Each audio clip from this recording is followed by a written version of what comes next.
Finding the One Piece is the final step to become king of the pirates, and with Luffy, Blackbeard, and Shanks all chasing the legendary treasure, they're all guaranteed to eventually clash before the end of the story. But then, wouldn't it make a ton of sense if the 3 strongest pirate captains had one final epic clash, 1 versus 1 versus 1, to determine once and for all who will become the pirate king? Which of course in turn leaves us with a massively interesting question. What would happen if Luffy fought Blackbeard and Shanks for the One Piece? In this scenario, Luffy and the Straw Hats have already collected all 4 road poneglyphs. They have just landed on Lodestar Island, the final island of the Grand Line, and you may be wondering why they are here in the first place, since technically Lodestar is optional for the Straw Hats. After all, this is the island that a pirate should first learn about the poneglyphs usually, which are these unbreakable stones that have information from the Void Century. And although the Straw Hats do not know to learn about the poneglyphs obviously, Lodestar Island is bound to hold other massive secrets about the Void Century and the secrets of the One Piece. And you also might have noticed that I've already called this legendary island both Lodestar and Roadstar. Now in Japanese it is called Lodestar, and of course in Japanese there is no difference between R and L, so just like for the longest time with Loftail and Roughtail, there is some confusion about the name here, but both names kinda make sense since a lodestone is basically a magnet which attracts metal, and Roadstar works because you could have different paths pointing out from the island like a star. And so they've now landed on this mysterious island, and even though we don't actually know what it looks like, I like to imagine that it looks something like this. And boy, is Robin in archaeologist heaven as she uncovers the ancient ruins that dot the island. And at the center of it all is this magnificent temple that explains the true nature of the poneglyphs. But while Luffy is bouncing around exploring the island, an ear-splitting shriek rips through the air. On the beach by the Sunny, Nami was busy charting the course to Loftail, but now a creeping darkness is slowly eating up the sand. Nami and Zoro frantically run from that darkness until Zoro suddenly spins around in the blink of an eye and blocks an invisible attack with his swords. And the sheer force of that clash sends Nami stumbling right into the creeping darkness. She screams out for help, her voice cracking with terror as she is sucked into the black abyss. And just as Nami's about to fully disappear into the pitch black darkness, Luffy swoops in at the last moment and yanks her to safety of higher ground. Zoro leaps up to join the rest of the crew up on the cliff, and together they stare down at Blackbeard and his Titanic captains. Somehow, the evil Yonko has followed the Straw Hats, which means it is finally time for their ultimate confrontation. And of course, Blackbeard can't help himself, so he dives into this dramatic speech about the powers of dreams and how it is destiny to find the One Piece. However, if Blackbeard thought that the Straw Hats would just cover in fear like everyone else, he was gravely mistaken. Because right in the middle of his speech, he gets absolutely crushed by a giant punch from Luffy. And a furious Nami unleashes bolts of lightning while Frankie blasts the enemy crew with his laser beams. In other words, the Straw Hats aren't messing around here. And of course, there are many different ways that this could go down, and we'll only have to wait and see how Oda writes it in the actual story. Now, one option is that Luffy could initially be defeated here, as happens in most of his story arcs. Or, since this is one of the final battles in the story, Luffy might actually defeat his hated rival on the first try. And since this clash will undoubtedly take place in the main story at some point, I'm sure that the godly version that Oda will create will blow all of our minds. But that doesn't mean that we can't have fun imagining how this epic battle could actually go. And if you thought that Marineford was tragic, just you wait until you see what happens at the end of this video. But one thing that is certain is that these two crews have been set up to fight basically from the very first time that we ever met Blackbeard. That's because both crews have the same basic roles, such as a navigator, swordsman, doctor, helmsman, and so on and so forth. Plus, Blackbeard is the main reason that Luffy's brother Ace was killed in the first place, so trust me, there is plenty of motivation for this fight to happen. So now the crew leaps down onto the shore to protect the Sunny and forces the Blackbeard pirates to retreat a little bit. Then Augur, the sniper of Blackbeard's crew, uses his teleportation devil fruit to take all the crew deeper into the island and away from the Straw Hats' onslaught. The Straw Hats then immediately give chase, with only Jinbei and Brook staying behind to protect the Thousand Sunny. And I think at this point it would be quite realistic that this fight breaks up into specific matchups. and while we don't know 100% for certain how these fights would go, I spilled my water, fantastic.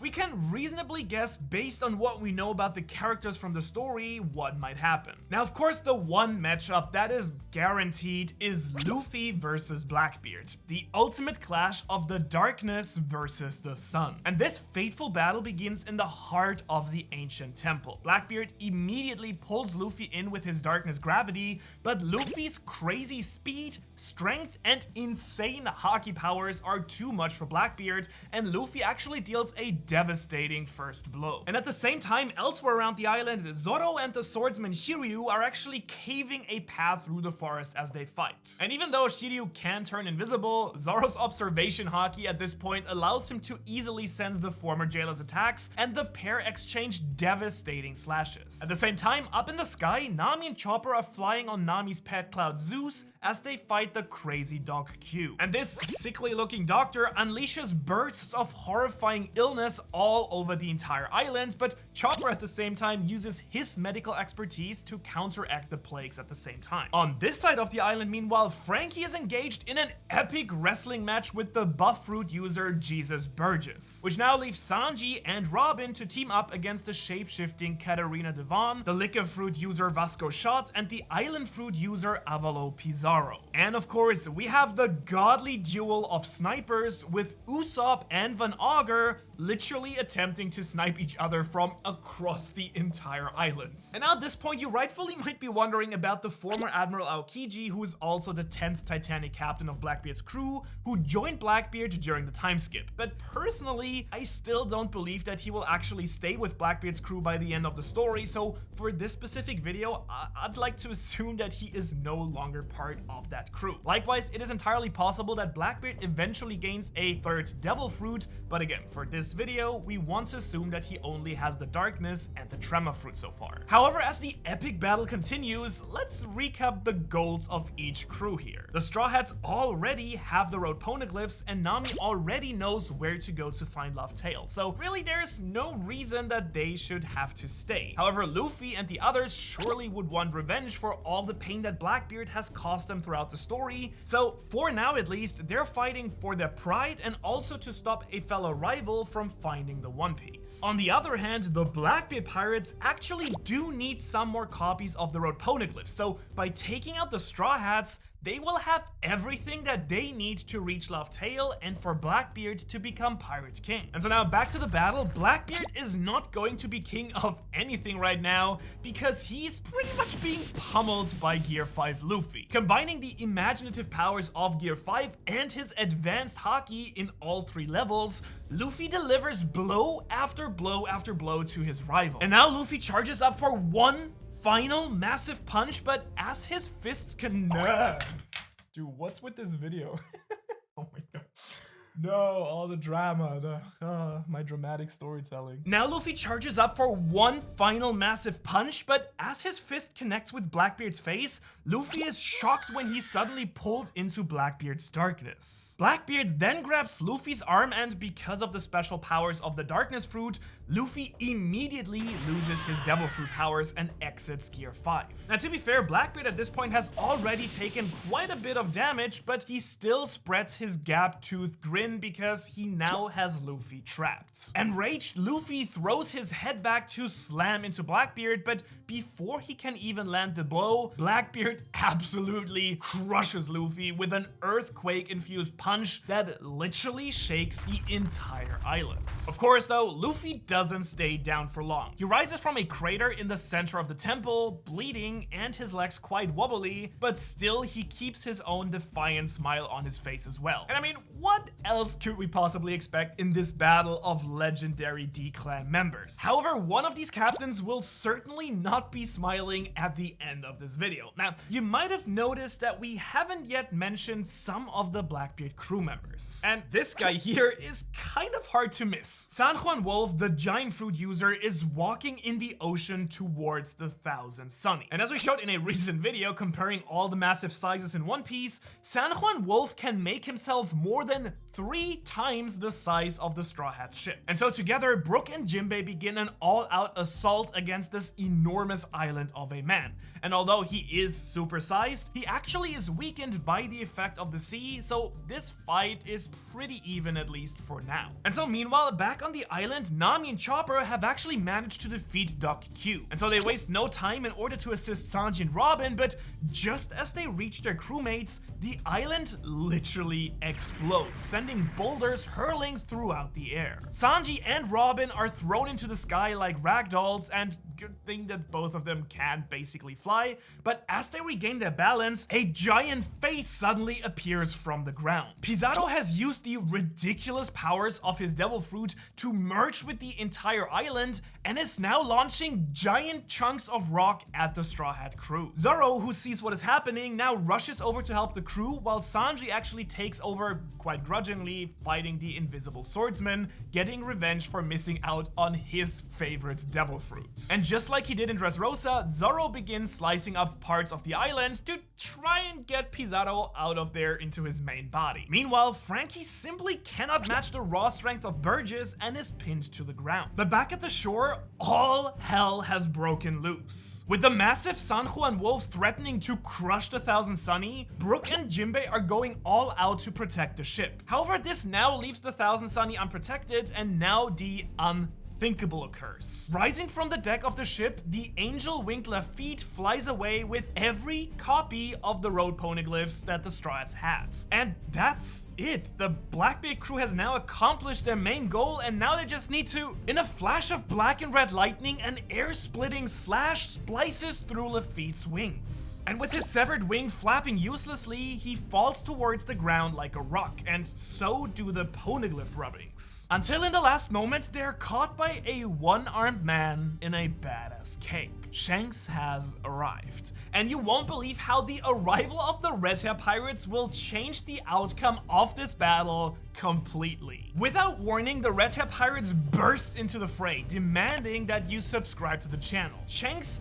leaves the precious poneglyphs on his ship and then leaps to the temple. Luffy and Blackbeard, of course, have already sensed his awesome power approaching, and it takes a combined effort to block a wicked sword slash from Shanks. That's right, Luffy and Blackbeard. And Luffy is utterly confused, but Shanks is not playing around. He delivers a massive punch to Blackbeard that sends the evil captain flying across the entire temple. And then he nearly cuts off Luffy's leg. And while Luffy does manage to dodge, he falls to the ground with his head spinning, and Shanks seizes the opportunity to snatch the treasured straw hat from Luffy's head. Stunned, Luffy can do nothing but watch as Shanks smiles and places the hat upon his own head. He looks at Luffy and says, "I will now be taking this back." And this of course loses Luffy to literally lose his mind. This is the first time seeing his former hero in over 12 years, and it should have been a happy moment, but instead, Shanks attacks him again. With confused anger, Luffy strikes back, and their overwhelming Conqueror's Haki reduces the temple around them into rubble. And it is at this point that we have to acknowledge that Shanks is deadly serious about this fight. In the manga, it was revealed that Shanks definitely intends to find the One Piece, so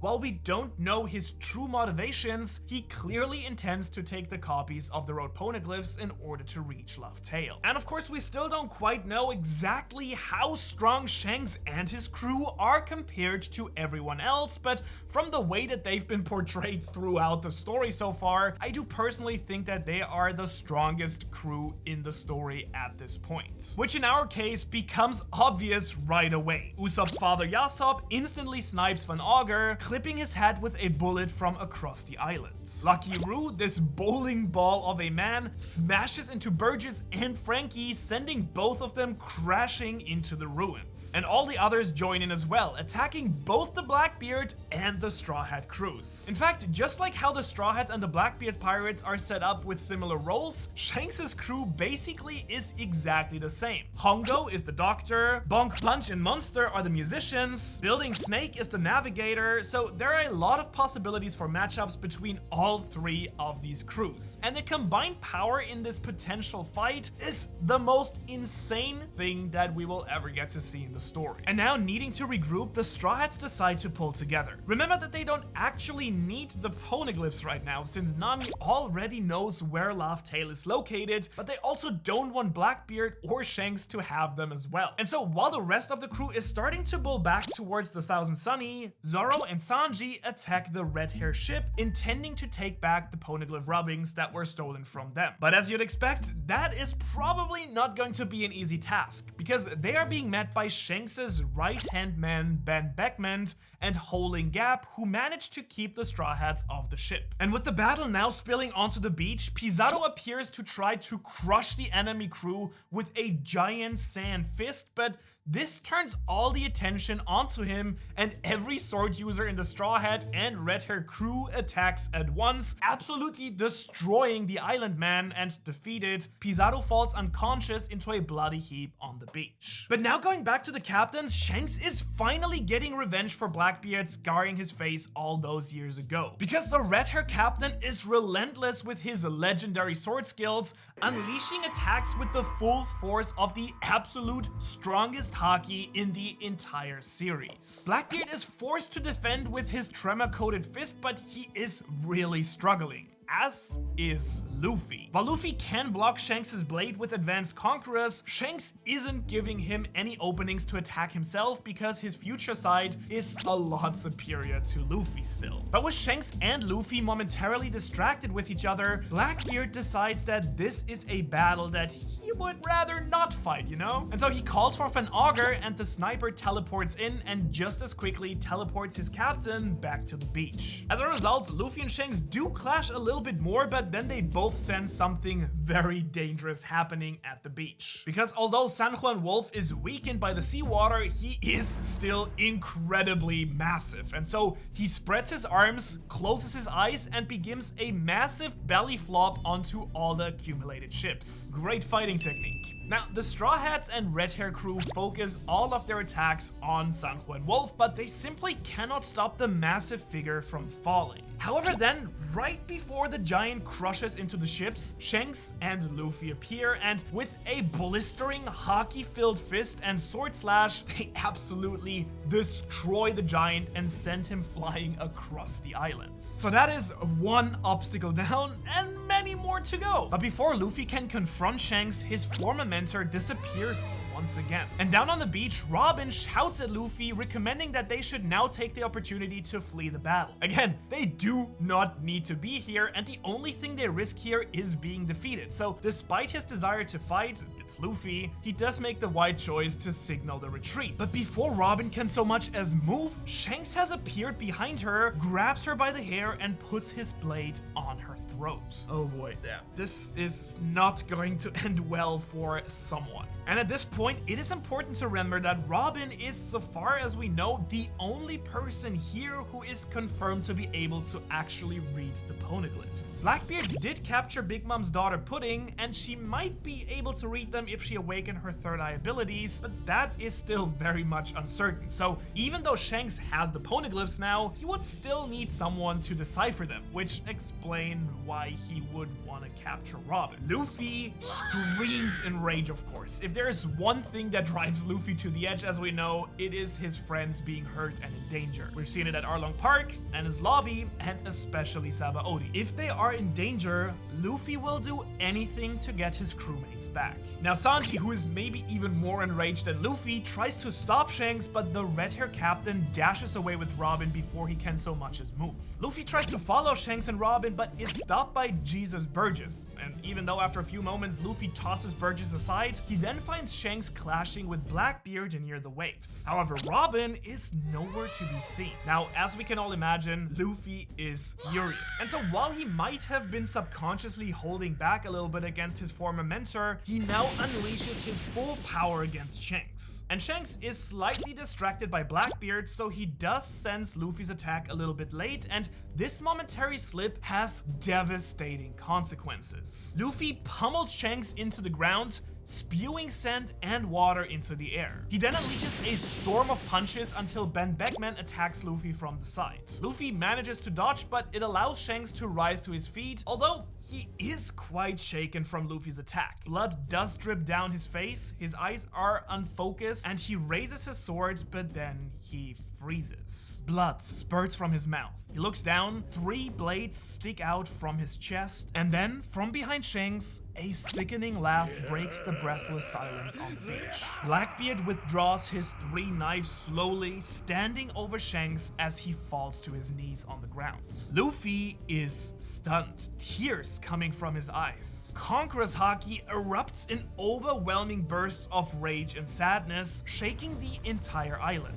His mentor, his friend, is dying in front of him, and Luffy cannot handle it. His eyes tremble. But then another shriek rips across the island, because near Blackbeard's ship, Robin is now struggling against Shanks. Wait, what? Wait, hold on a second. Shanks is dying on the ground right now. What's going on here? As the second Shanks locks 𝚎 Stone on Robin's wrist, his form changes. And the shape-shifting Katarina Devon laughs as she holds up the weakened Robin. The rest of the Straw Hats try to rush in and help Robin, but they're held back by the remaining Blackbeard crew. The Red Hair Pirates meanwhile circle around to help Shanks, but Hongo simply shakes his head. There is nothing that he can do anymore. Shanks is almost dead. And with his last ounce of strength, he points at Luffy. The trembling Luffy steps forward, barely able to move, and falls to his knees. The rage is completely gone, and now only tears remain. Luffy says that he is sorry. Over and over again, he repeats it through his tears, but Shanks shakes his head and says that if he cannot get to the One Piece himself, then it is now Luffy's responsibility to find it before Blackbeard does. So with his dying breath, Shanks orders his crew to stop Blackbeard and help Luffy escape. He then, with a shaking hand, places the straw hat back onto Luffy's head, and the light in his eyes fades. And while failing to hold back their tears, the Red Hair Pirates stand. No matter the sadness that they feel right now, they will follow their captain's last command. So they take the fight to the Blackbeard crew, seeking vengeance for their fallen captain. Luffy joins in, smashing everything he sees while crying out his grief. Eventually, they do rescue Robin, and the crew manages to pull back, but Luffy cannot control himself. He was tricked, and it had cost Shanks his life, so he is desperate now to keep fighting, and it takes the combined efforts of Zoro and Nami to bring him away from the fight, pulling at his shoulders. And so now the Red Hair Pirates try to hold back Blackbeard and his crew. The Straw Hats, including the badly injured Frankie, have just enough time to board the Sunny and escape into the stormy seas. And next, there is only one last place they can go, Laugh Tale. But it will not be simple for the Straw Hats to get there, because Blackbeard would undoubtedly be chasing him all the way. And on top of that, the Marines will certainly redouble their efforts to stop Luffy from finding the One Piece and the ancient secrets of the Void Century. And with the Straw Hats weak from this insane battle, there may be no better chance than right now for the Marines to do just that. Can you imagine Akainu swooping in and taking out the Straw Hats right after Shanks died? What if the Marines actually managed to capture Luffy here? What would the rest of the Straw Hats do, and who would come in to save Luffy? If you're curious to learn how that might play out, you can watch that video right here. Shanks for watching.